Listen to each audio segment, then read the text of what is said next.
ও মা দেখো না, আমি আমার হাতের বালাগুলো খুঁজে পাচ্ছি না। মা, আমার বীণাটা কোথায়? লাড্ডু লাড্ডু। দাদা, এত চেঁচাচ্ছিস কেন? মা কিন্তু বকা দেবে। হে হে, মা তো আমাকে বকবেই না, মা তো আমাকে তোর থেকে বেশি ভালোবাসে। ও মা দেখো না, গণেশ দাদা কি বলছে। এই লক্ষ্মী, লাড্ডু খাবি? এই গণেশটা তখন থেকে লাড্ডু লাড্ডু করেই যাচ্ছে। থাক, তোকে আর হালুম হালুম করতে হবে না। ও মা দেখো না, ভয় দেখাচ্ছে।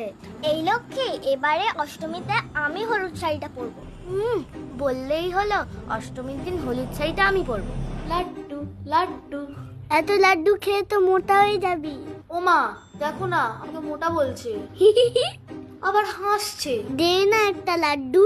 দেবো না, যা। দে না, দেবো না, দে না, দেবো না, দে না, দেবো না। আমি পরবো, আমি পরবো, আমি পরবো, আমি পরবো। ও মা!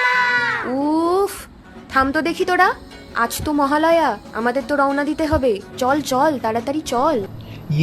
বলছি গিন্নি, বেশি দেরি করো না কিন্তু, তাড়াতাড়ি চলে এসো।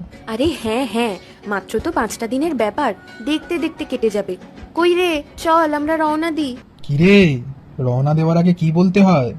সবাই মিলে বলো তো দেখি, দুর্গা দুর্গা।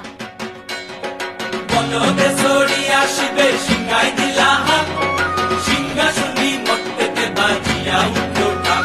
শিবের সঙ্গে কার্তিক গণেশ লক্ষ্মী সরস্বতী, আশ্বিন মাসে বাপের বাড়ি আসেন ভগবতী।